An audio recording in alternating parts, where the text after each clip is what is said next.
Inaniwan ba ninyo kung magluto mo isda aning slicean o gamay? O di ba? Ngunit kay siya tanawon kung slicean niya, double purpose ba dali ra man luto niya.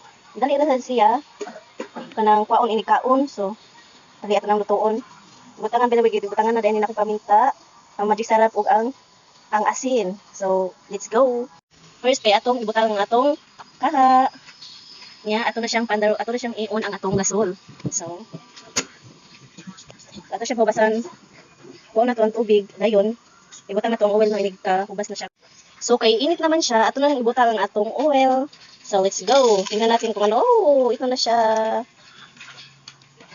O di ba?